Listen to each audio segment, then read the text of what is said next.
Howdy all, grab yourselves a beer, time to talk some Path of Exile. And if you've been watching the Path of Exile news pages, or the Path of Exile Reddit, or the actual front page of the GGG website, you'll have seen that this post has come out, update about Synthesis League changes. I just want to go through it, unpack it, and explain what I think it's going to mean and what to expect in the future. So, if you've watched my other videos, you'll notice that in definitely my most controversial video on this channel, I defended the Synthesis League pretty strongly, saying that the events that occur inside your maps are basically like getting a breach in the map, and then there's a few additional layers on top of that. You can get involved in min-max crafting, you can get involved in synthesized crafting on a more casual basis, or fractured crafting. You can try to stack various rewards inside the Memory Nexus, and you can try and do things like the various bosses that exist there. However, a number of these are changing, but the things that have been more positively received by the community about Synthesis so far has been what I basically immediately jumped to, which is the events inside maps, the memory fragments. There's been some issues with them where sometimes the decay cuts you off unpredictably very early in your fragment, but otherwise they've been quite entertaining encounters where you're under real time pressure. You got a short sharp burst of fighting monsters before you run out of space. Those don't seem to be changing very much at all. There is going to be a bit of a bias towards getting 3 and 4 between getting 3 and 4 bridges and less 2 bridge ones, which is going to make these harder to complete because the 2 bridge ones are just inherently the easiest, but it's also going to mean that they're more functional when you do get them.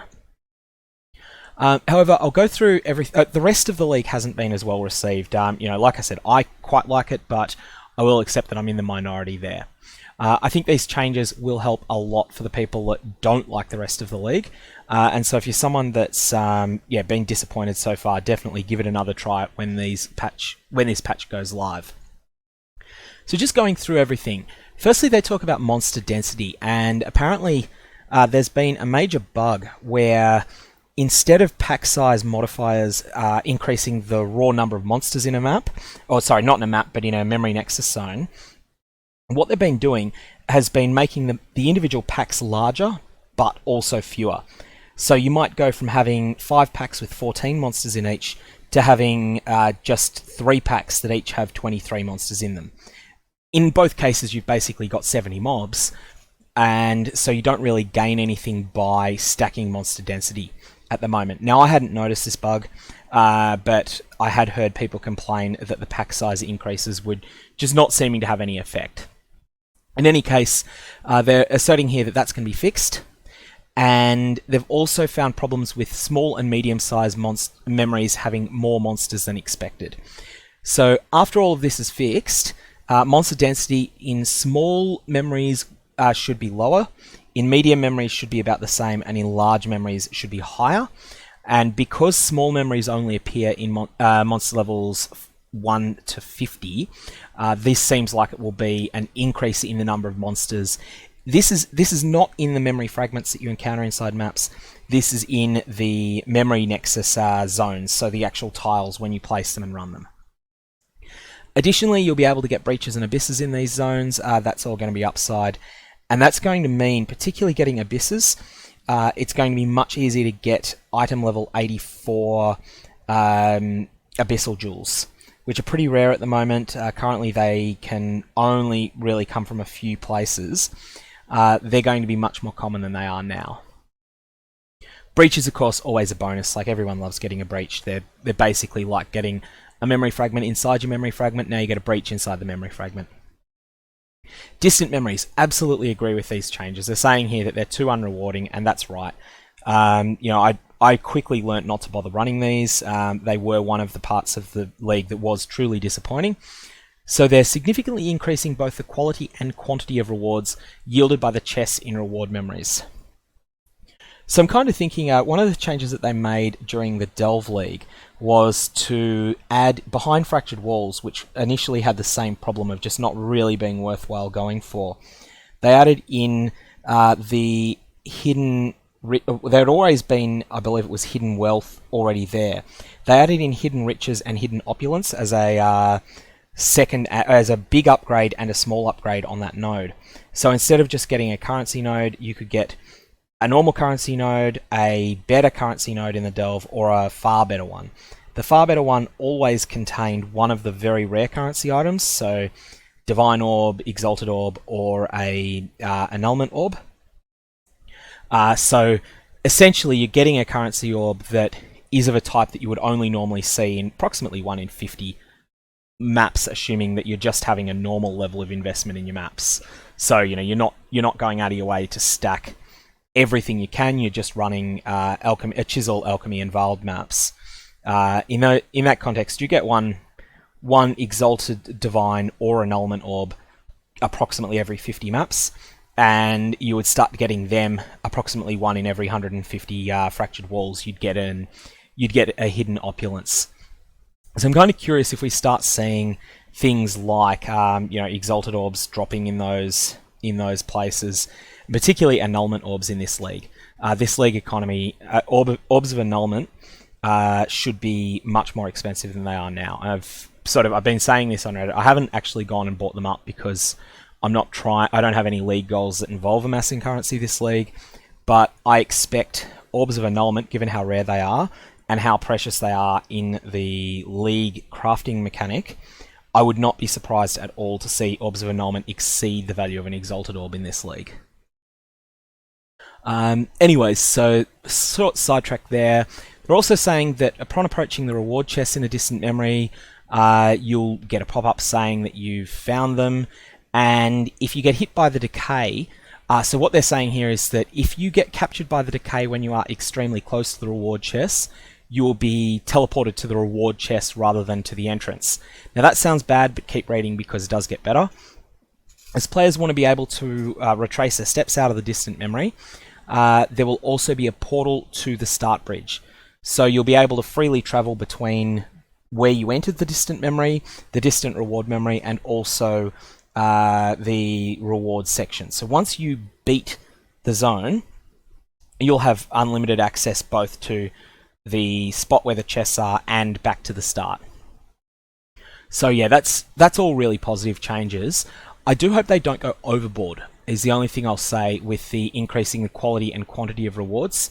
I don't want to see a situation like we saw in the Betrayal League where players felt that we're basically farming the Harbour Bridge and the Foothills and the Ossuary for the Betrayal specific rewards was so much better than natural gameplay at amassing currency and wealth and items that basically if you weren't doing it, you were doing it wrong.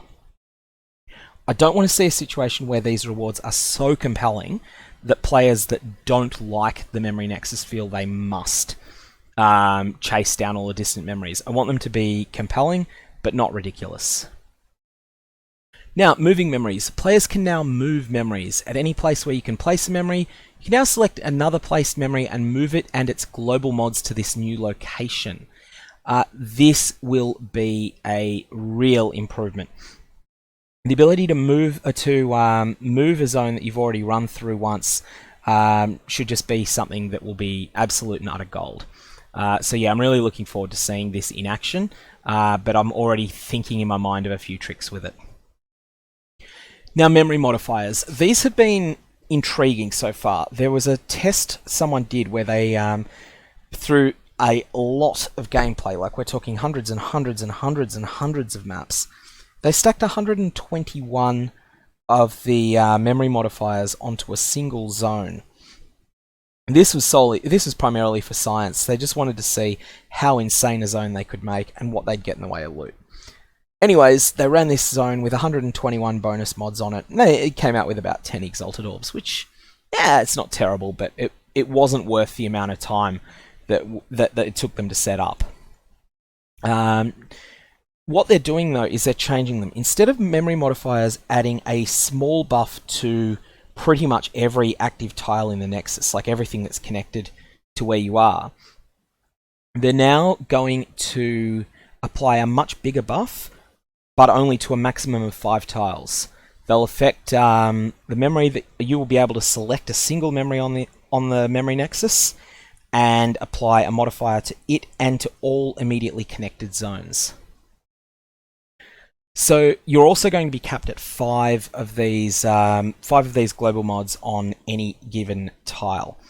I think this is going to be interesting. It's going to totally change the way that a min-maxer will approach the Nexus. I've got a couple of ideas in my mind, but I want to theory craft them properly before presenting them. I think what we'll be doing though is setting up an area, say west of the center of the Nexus, where you'll have a couple of nodes to travel to it. Then you'll build a square with a whole bunch of reward nodes in it. Oh, sorry, not reward nodes. These reward nodes is a specific term here. You'll have a whole bunch of nodes there that will be connected to each other as much as possible. So you'll have a whole bunch of the four-way nodes. You'll be using all of your four ways in this one spot.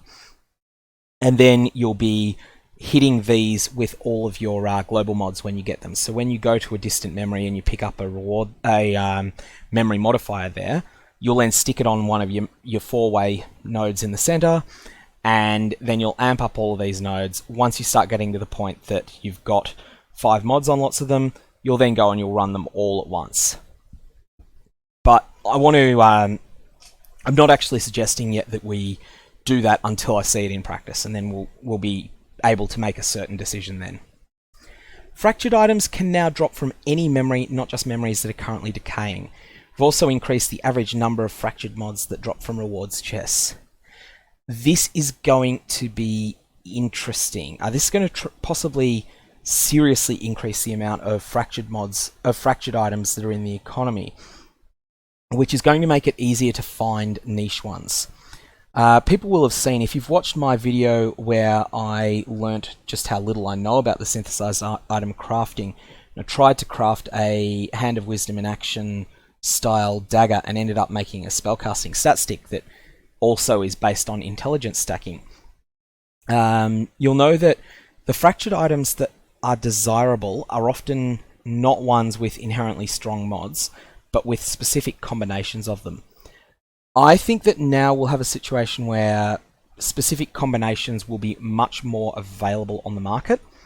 And just as a little tip to people, if you can't appraise fractured items yourself, if you just don't know much about them, just stick all of them into a tab that you're asking 5, 10 or 20 chaos for, because some of them will have value to the right person. In any case, this is going to be interesting. It's going to mean that you'll be able to do a lot more of the synthesized item crafting, but I still think that actually crafting the very good items will remain expensive and will still require a good deal of luck to get it, to get anything really good. So yeah, let's see how this goes. I'm interested in what we end up being able to do with this. Memory mods. Higher level memories will now spawn with more mods, increasing rewards and also difficulty. So this means that the little map fragment type things that you get will just have more mods. It's sort of disappointing to get a monster level 82 or 83 zone that is white or blue, so you'll start getting a lot more rare ones. Personally, I'd like to see the actual tile that you pick up when you complete a memory fragment inside a map. I'd like to see that be awarded with the same number of mods that the zone that you were in had. So if you're in an 8 mod tier 16 map, then you would get an 8 mod monster level 83 zone. If you were in a 4 mod rare tier 15 map, then you would get a monster level 82 zone with 4 mods. That's what I'd like to see. That's not what they're proposing, but what they're doing will be interesting. Memory fragments. I mentioned earlier that these are being biased towards 3 and 4 bridge ones, and also there's now equal weighting between straight pieces and corner pieces for the memories with 2 bridges. This is an interesting last point here. I believe that they'd been roughly in a 1:2 ratio, so you get 1 straight piece for each 2 L-shaped pieces, and that is actually what you would expect if you pick them randomly. If anyone that has any sort of combinatorics background, you'll be able to see that there's 6 ways of picking 2 exits 2 bridges from out of 4, and of those 6, 2 of the possibilities are straight and 4 of them are bent.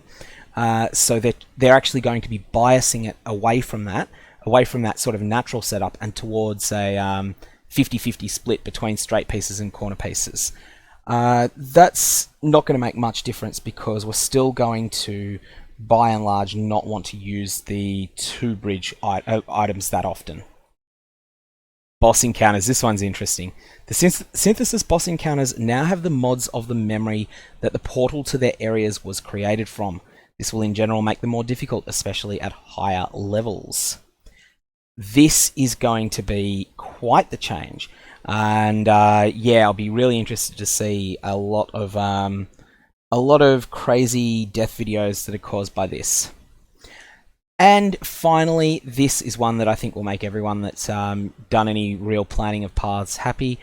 The generation of distant memories and memory amplifiers now occurs when acquiring a memory instead of when placing one. This will mean that distant memories, they won't trample your planned paths unless you get halfway through the path, then decide, oh, I better go back and farm some more pieces from the from maps. Now, there's also a little disclaimer that there's no guarantee that all of these will get in, and these changes may change further before release, potentially significantly. But still, I'm really interested to see how this goes. I think that these, as I say, they don't really touch the part of the league that was already going well, which is the memory fragments inside your maps, or for that matter, inside story zones. But they should improve the weaker part of the league considerably. So yeah, I'm definitely excited about these changes. But next up, I want to go and play with the new Celestial Cat Soul Rend. So I'm going to leave it there.